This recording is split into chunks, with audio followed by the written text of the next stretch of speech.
Halo guys, sampah merupakan suatu permasalahan umum yang terjadi di Indonesia. Sampah sisa makanan merupakan jenis sampah yang menyumbang angka terbesar dari keseluruhan jenis sampah di Indonesia. Untuk lebih jelasnya, mari kita simak video berikut.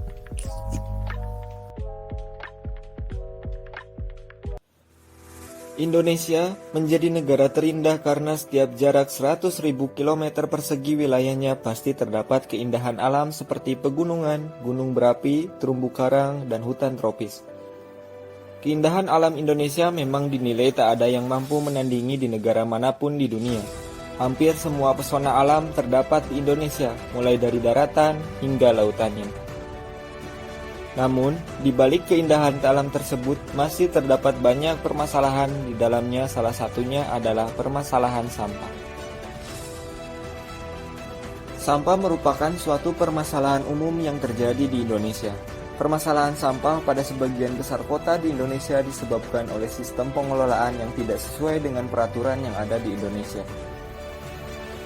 Berdasarkan kajian yang dilakukan oleh Sistem Informasi Pengelolaan Sampah Nasional dan Kementerian Lingkungan Hidup dan Kehutanan pada tahun 2021, dari 248 kabupaten atau kota se-Indonesia menunjukkan bahwa Indonesia menghasilkan 30,8 juta ton sampah per tahun.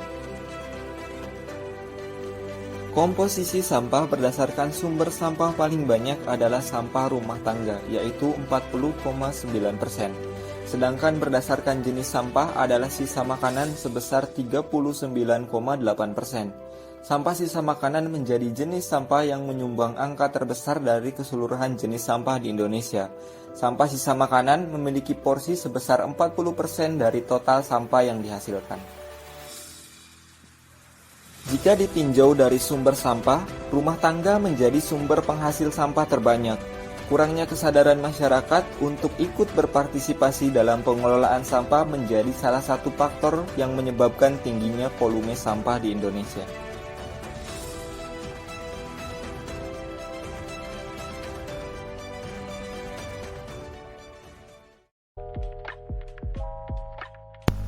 Setelah melihat video penjelasan sebelumnya, muncullah ide aplikasi Rangkut.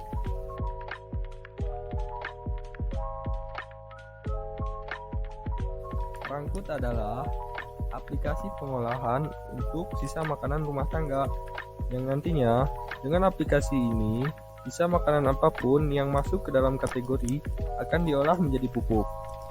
Dengan pupuk itulah dapat menyuburkan tumbuhan. Lantas, bagaimana cara penggunaan aplikasinya? Mari kita simak penjelasan berikut ini.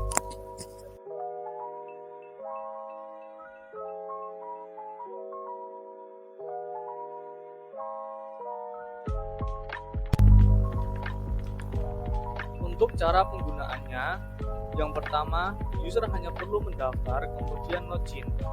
Setelah itu, user akan diarahkan ke menu utama. Dalam menu utama ini terdapat 3 menu, yaitu daur ulang, info makanan, dan riwayat. Selain 3 menu itu, terdapat juga informasi-informasi yang dapat kalian lihat di atas menu yang sudah tersedia. Sehingga driver kita akan otomatis datang langsung ke situ sesuai dengan alamat yang diberikan.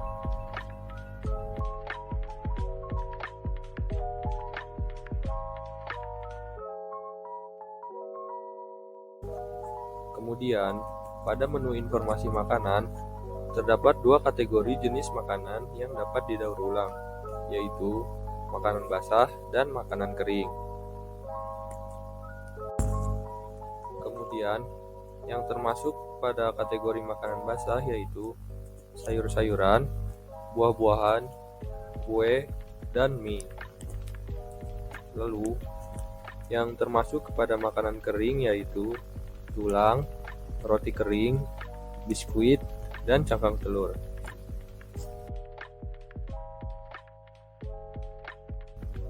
Selanjutnya, untuk menu daur ulang, terdapat form detail pesanan yang harus diisi, seperti nama pesanan, kategori makanan, nomor HP, dan alamat pengambilan.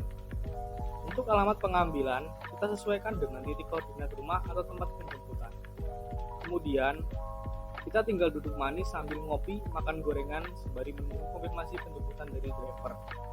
Jika sudah selesai, maka kita akan diberikan invoice dari hasil penjualan sisa makanan tersebut.